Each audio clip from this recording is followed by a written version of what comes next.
എല്ലാവർക്കും നല്ല നമസ്കാരം. ജയഫൈസ് ആണ്. വളരെ പ്രധാനപ്പെട്ട ഒരു കാര്യം നിങ്ങളുമായിട്ട് സംസാരിക്കാൻ, ചില വിഷയങ്ങൾ ഈ ചാലക്കുടിയിലെ ഭരണാധികാരികൾക്ക് മുന്നിൽ വയ്ക്കാനും ഒപ്പം ചാലക്കുടിയിലെ ബസ് ഓണേഴ്സും ബസ് തൊഴിലാളികളുടെയും മുന്നിൽ ചില വിഷയങ്ങൾ അവതരിപ്പിക്കാനും വേണ്ടിയിട്ടാണ് ഞാൻ ഈ വീഡിയോ ചെയ്യുന്നത്.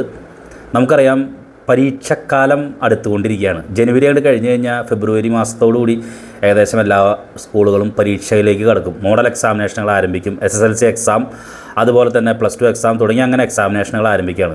സ്കൂളുകൾ എത്രയും നല്ല റിസൾട്ട് ഉണ്ടാക്കാൻ വേണ്ടിയിട്ടുള്ള കഠിന പരിശ്രമങ്ങളാണ് രക്ഷകർത്താക്കളും അധ്യാപകരും വിദ്യാർത്ഥികളൊക്കെ ചേർന്ന് നടത്തുന്നത്. നമുക്കറിയാം, നമ്മുടെയൊക്കെ തൊട്ടടുത്തുള്ള വിദ്യാലയങ്ങളിലേക്ക് കടന്നു ചെന്ന് കഴിഞ്ഞാൽ അവിടെ വൈകുന്നേരങ്ങളിൽ സ്പെഷ്യൽ ക്ലാസ് വെച്ചിട്ടുണ്ട്. എന്താണ് ഈ സ്പെഷ്യൽ ക്ലാസ്? അതായത് പഠിക്കാനായിട്ട് ബുദ്ധിമുട്ടുള്ള കുട്ടികൾക്ക് പഠിക്കുന്നതിന് വേണ്ടി അവസരം ഒരുക്കുന്നതിന് വേണ്ടി അധ്യാപകരും അവരുടെ റിസൾട്ട് നന്നാക്കുന്നതിന് വേണ്ടി അവർക്ക് മികച്ച വിജയം കൊടുക്കുന്നതിന് വേണ്ടിയിട്ടൊക്കെ സ്കൂളുകളിൽ അധ്യാപകരുടെ സഹായത്താലുള്ള ക്ലാസ്സുകൾ, സ്പെഷ്യൽ ക്ലാസ്സുകൾ, ബുദ്ധിമുട്ടുള്ള വിഷയങ്ങളിലൊക്കെ കുട്ടികൾക്ക് നല്ല വിജയം ഉറപ്പാക്കാൻ വേണ്ടിയിട്ട് സ്കൂളുകൾ അധ്യാപകരും രക്ഷകർത്താക്കളും ഒക്കെ ഒരുമിച്ച് ചേർന്നുകൊണ്ട് നടത്തുന്നതാണ് ഈ സ്പെഷ്യൽ ക്ലാസ്സുകൾ. കുട്ടികൾ പാസ്സാവാനും നല്ല മികച്ച വിജയം നേടി ഭാവി സുരക്ഷിതമാക്കാൻ വേണ്ടിയിട്ടാണ് ഇത്ര കാര്യങ്ങൾ ചെയ്യുന്നത്. പക്ഷേ ഇവിടെ ചാലക്കുടിയിൽ കോട്ടാറ്റ് സെയിൻറ്റ് ആൻ്റണീസ് സ്കൂളിൽ, സെയിൻറ്റ് ആൻ്റണീസ് ഹൈസ്കൂൾ കോട്ടാറ്റ്, ഈ സ്കൂളിൽ ഒരു ചെറിയൊരു സംഭവം നടക്കുന്നുണ്ട്. എന്ന് വെച്ചിട്ടുണ്ടെങ്കിൽ സ്പെഷ്യൽ ക്ലാസ്സിൻ്റെ ഉള്ളിലല്ല സംഭവം നടക്കുന്നത്. സ്പെഷ്യൽ ക്ലാസ് പലപ്പോഴും കഴിയുന്നത് വൈകുന്നേരത്ത് ഒരു 6 മണി 6:10 ഈ സമയമൊക്കെ ആകുമ്പോഴാണ് കഴിയുന്നത്. ഈ കുട്ടികൾക്ക് പലപ്പോഴും ഈ കോട്ടാറ്റിൽ നിന്നും ചാലക്കുടി ഭാഗത്തേക്ക് പോകുന്ന, ചാലക്കുടി ഭാഗത്ത് താമസിക്കുന്ന കുട്ടികളുണ്ട്. വളരെ സാധാരണക്കാരായ കുട്ടികൾ ബസ്സിനെ ആശ്രയിച്ചാണ് അവർ പലപ്പോഴും പോകുന്നത്. പക്ഷേ ബസ് ഈ സ്കൂളിന് മുന്നിൽ നിർത്തുന്നില്ല. ഇനി നിർത്തിയാൽ തന്നെ കൺസെഷൻ 2 രൂപ തന്നാൽ പോരാ, 10 രൂപ തന്നെ വേണം. അങ്ങനെയുള്ള കർശന നിർദ്ദേശങ്ങൾ ബസ് തൊഴിലാളികളും അതുപോലെ തന്നെ ബസ്സിലുള്ള കണ്ടക്ടർമാരും മറ്റു കാര്യങ്ങളൊക്കെ വിദ്യാർത്ഥികളോട് പറഞ്ഞതായിട്ട് ജയഫൈസിന് വിവരം കിട്ടി.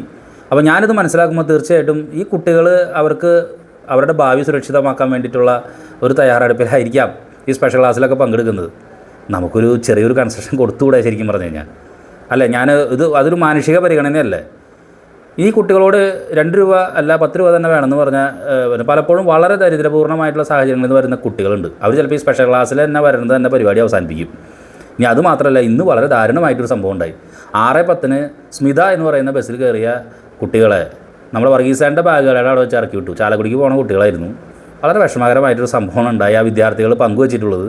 തീർച്ചയായിട്ടും ഈ വിഷയത്തിൽ ചാലക്കുടി നഗരസഭയിലെ ഭരണാധികാരികൾ വളരെ കൃത്യമായി തന്നെ ഇടപെടണം. കൗൺസിലർമാർ ഇടപെടണം. അതുപോലെ തന്നെ ബസ് ഓണേഴ്സും ബസ്സിലെ തൊഴിലാളികളും ഈ വിഷയത്തിൽ ഇടപെടണം. നമുക്കും ഒരു കാലഘട്ടത്തിൽ ഇതുപോലെയുള്ള ഒരു സ്കൂൾ കാലഘട്ടം ഉണ്ടായിട്ടുണ്ട്. നമ്മളും ബസ്സിൽ സഞ്ചരിച്ചിട്ടുണ്ട്. ഞാൻ ഈ കലാലയത്തിലൊക്കെ പഠിക്കുന്ന സമയത്ത് ഇതേ വിഷയമായി ബന്ധപ്പെട്ട് നമ്മുടെ ചാലക്കുടിയിലെ ഒരു പ്രമുഖ ബസ്സായിട്ട് എന്തൊക്കെ ഒച്ചപ്പാടും പോലെ ഉണ്ടായിട്ടുണ്ടെന്ന് അറിയാം.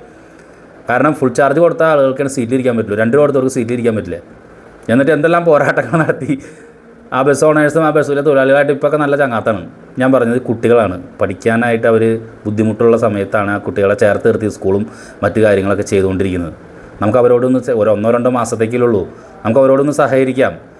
ഈ 6 മണി സമയത്ത് കുട്ടികൾ സ്കൂൾ മീൻസ് സ്പെഷ്യൽ ക്ലാസ് കഴിഞ്ഞ് പോകുമ്പോൾ അവർക്ക് ബസ്സിൽ അവർക്ക് ബുദ്ധിമുട്ടില്ലാത്ത രീതിയിൽ അവർക്ക് അവരുടെ ലക്ഷ്യസ്ഥാനത്തേക്ക് എത്തുന്നതിന് വേണ്ടിയിട്ടുള്ള സഹായ സഹകരണങ്ങൾ ചാലക്കുടിയിലെ ബസ് തൊഴിലാളികളും ഉടമകളും ചെയ്യുമെന്ന് തന്നെയാണ് എൻ്റെ പ്രതീക്ഷ. കാരണം ചാലക്കുടിയിലെ ബസ് ഓണേഴ്സും തൊഴിലാളികളും വളരെ നന്മയാർന്ന പ്രവർത്തനങ്ങൾ നടത്തുന്നതാണ്. അതിലെ പല ബസ് ഓണേഴ്സിനെയും തൊഴിലാളികളൊക്കെ എനിക്ക് വളരെ നേരിട്ടറിയാവുന്നതും അവരുടെ പല വാർത്തകളും ഞാൻ ചെയ്തിട്ടുള്ളതാണ്.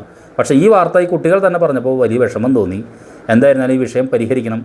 കോട്ടാറ്റ് സെയിൻറ്റ് ആൻ്റണീസ് സ്കൂളിലെ കുട്ടികൾക്ക് വൈകുന്നേരം സ്പെഷ്യൽ ക്ലാസ് കഴിഞ്ഞ് കൺസെഷനോട് കൂടി തന്നെ അവർ ലക്ഷ്യസ്ഥാനത്തേക്ക് എത്താൻ വേണ്ടിയിട്ടുള്ള ഇടപെടൽ, പരിഭ്രാന്തി ഇല്ലാതെ, പേടി ഇല്ലാതെ അവർക്ക് ബസ്സിൽ സഞ്ചരിക്കാനായിട്ടുള്ളൊരു ഇടപെടൽ ചെയ്യണം. അതിനുവേണ്ടി ഭരണാധികാരികളും ബസ് ഓണേഴ്സും ബസ്സിലെ തൊഴിലാളികളും കാര്യമായിട്ട് തന്നെ ഇടപെടണം എന്ന് തന്നെയാണ് ജയഫൈസിന് പറയാനുള്ളത്. നമുക്കെല്ലാവർക്കും പരസ്പരം സ്നേഹിക്കാം. ഈ പരീക്ഷാകാലം കഴിയുന്നവരെ ബസ് ഓണേഴ്സും ബസ്സിലെ തൊഴിലാളികളും അധ്യാപകരും രക്ഷകർത്താക്കളും കുട്ടികളും എല്ലാവരും ഒരുമിച്ച് പരീക്ഷാകാലം കഴിയുന്നതുവരെ ഈ പ്രശ്നം പരിഹരിക്കപ്പെടട്ടെ. I love you all. അത് മാത്രമാണ് പറയാനുള്ളത്.